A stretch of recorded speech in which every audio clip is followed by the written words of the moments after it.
Good morning, all dear students. Today we will read The Reign of Terror. आज हम अपना history का जो नेक्स्ट टॉपिक है रेन ऑफ टेरर यानी आतंक का जो शासन था वो पढ़ेंगे। हमने लास्ट क्लास में पढ़ लिया था कि किस तरह से लुई 16 को फांसी की सज़ा दी गई और उसके बाद उसकी पत्नी जो क्वीन मैरी एंटोनेट था उसका भी वही हाल हुआ। अब किस तरह फ्रांस में जो था आतंक का राज्य हुआ देखिए। तो period from 1793 to 1794 is referred to as the reign of terror यानी 1793 से 1794 का जो समय था वो रेन ऑफ टेरर कहलाता था, यानी आतंक का राज्य कहलाता था या आतंकी शासन कहलाता था। क्यों? क्योंकि जो रॉबस्पियर था, जैकोबिन क्लैन का जो लीडर था, उसने क्या किया, followed a policy of severe control and punishment. उसने ऐसी पॉलिसी अपनाई जो कठोर नियंत्रण और दंड वाली थी।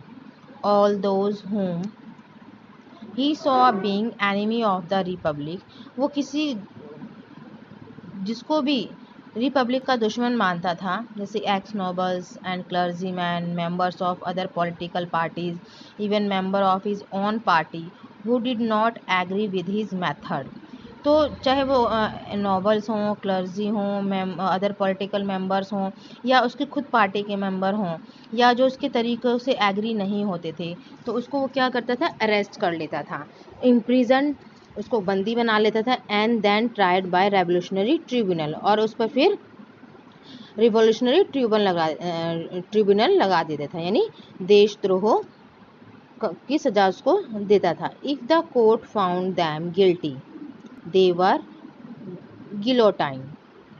जब कोर्ट ये देख लेता कि उसकी गलती है, यानी वो गिल्टी है, यानी उसको जो उसने जो काम किया है देशद्रोह का काम ही किया, या यानी देखते थे कि वो अपराधी है, तो उसको गिलोटिन की सज़ा दी जाती। गिलोटिन क्या था? गिलोटिन एक ऐसा डिवाइस था जिसमें दो पोल्स होते थे, यानी दो खंभों के बीच में एक ब्लेड लगा होता था, which a person is beheaded, जिसमें कि उस आदमी का सर कलम करवा दिया जाता था, यानी सर काट दिया जाता था। तो इतनी कठोर सज़ा वो देता था Robespierre. It was named after doctor Guillotin who invented it. तो इसका नाम जो गिलोटिन था वो किसके ऊपर? डॉक्टर गिलोटिन के नाम पर पड़ा, जिसने इस डिवाइस को इन्वेंट किया था। Robespierre government issued law placing a maximum ceiling on wages and prices. Robespierre की जो गवर्नमेंट थी उसने ऐसा लॉ इशू किया जिसमें कि मिनिमम सीलिंग ऑफ वेजेस, यानी जो मजदूरी थी उसकी मैक्सिमम सीलिंग कर दी, यानी एक सीमा निर्धारित कर दी। सीमा meat and bread were ration, meat और ब्रेड की राशनिंग शुरू कर दी उसने। Peasants were forced to transport their grain to the cities and sell it at prices fixed by the government.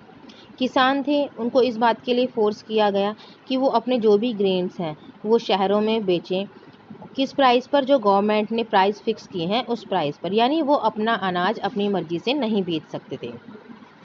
The use of more expensive white floor was forbidden, और expensive white floor उसको उस पर बंदिशें लगा दी गई, यानी कोई भी व्यक्ति था जो कीमती सफ़ेद आटा था वो नहीं खा सकता था। All citizen were required to eat the pain डिलेगाइट, यानी इक्वलिटी ब्रेड। तो सभी सिटीजन को क्या था कि वो साबुत अनाज से बनी हुई चीज़ें खाएं, जिसको कि इक्वलिटी ब्रेड का नाम दिया गया, जो कि होल व्हीट से बनता था। Equality was also sought to be practiced through forms of speech, और स्पीच में भी, यानी बोलने के तरीके में भी इक्वलिटी को मान्यता दी गई। एंड एड्रेस, कि कोई भी अगर बोलेगा किसी को तो इक्वलिटी का उसमें भाव होना चाहिए, समानता का भाव होना चाहिए। Instead of the traditional monsieur and madam, all French man and women were henceforth citoyen and citoyenne citizen. पहले जो था फ्रांस में क्या बोला जाता था, जिस सर को मॉन्सियर बोला जाता था और मैडम को मैडाम बोला जाता था, यानी स्त्री को मैडाम और जो पुरुष लोग होते थे उनको मैंस्योर बोला जाता था। लेकिन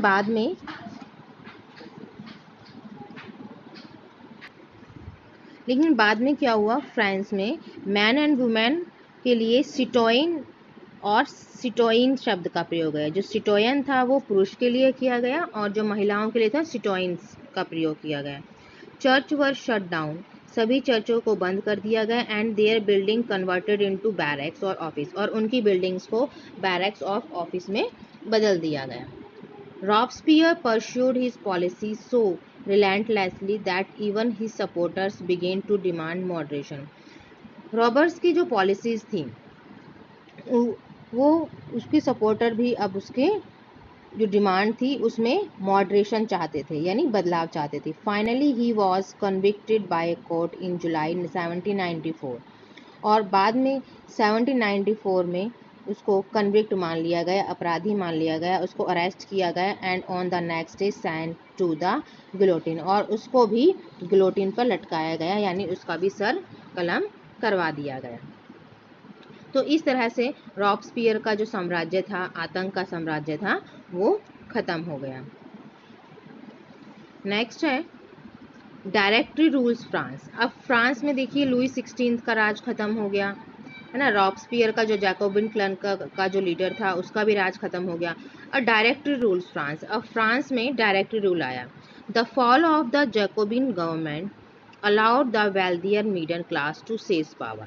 जैकोबिन गवर्नमेंट का पतन होने से या सरकार का ख़त्म होने से क्या हुआ, अब जो वेल्दियर मिडिल क्लास थी उसकी पावर सामने आई, यानी मध्यम वर्ग का जो धनी वर्ग था उसकी पावर अब सत्ता में आई। A new constitution was introduced which denied the vote to non property section of society. एक नया संविधान बनाया गया जो नॉन प्रॉपर्टी सेक्शन थे सोसाइटी में, यानी जिसको प्रॉपर्टी पर कोई अधिकार नहीं थे। It provided for 2 elected legislative council, और इसके लिए 2 लेजिस्लेटिव काउंसिल इलेक्ट हुई। Then the appointment directors, these ये दोनों ही एक डायरेक्टरी को अपॉइंट करते थे। And executive made up of 5 members, तो ये एग्जीक्यूटिव 5 मेंबर्स को एग्जीक्यूट करती थी, यानी जिसे हम कार्यपालिका कहते हैं, 5 मेंबर्स की बनती थी। These was meant as a safeguard against the concentration of power. इसका क्या मतलब था कि ये जो पावर था, इस जो डायरेक्टरी बनी थी, एग्जीक्यूटिव बनी थी, इसका मतलब था कि जो एक व्यक्ति के हाथ में जो सत्ता थी उस सत्ता को हटाया जाए। 1 man executive as under the Jacobins, जैसे कि जैकोबिन की जो सरकार थी उसमें एक व्यक्ति के हाथ में सारी सत्ता थी, अब वो कंसंट्रेशन जो पावर थी सबके हित में हो। However the directors often clash with the legislative council, हालांकि जो डायरेक्टर्स थे लेजिस्लेटिव काउंसिल में उनकी आपस में क्लैश होती रहती थी, यानी लड़ाई झगड़े होते थे। उसके बाद जो लेजिस्लेचर काउंसिल थी उसको डिसमिस भी करने की सोचती थी। The political instability of the directory paved the way for the rise of military dictator Napoleon Bonaparte. Political instability यानी राजनीतिक अस्थिरता जो थी उसने क्या किया, नेपोलियन बोनापार्ट को आने में मदद की। Through all these changes in the form of government the ideals of freedom, अब सभी फॉर्म ऑफ गवर्नमेंट जितनी भी चेंजेस हुई उसमें क्या था, आइडियल्स ऑफ फ्रीडम यानी स्वतंत्रता का आदर्श था। इक्वलिटी बिफोर द लॉ यानी कानून के सामने सब बराबर हो।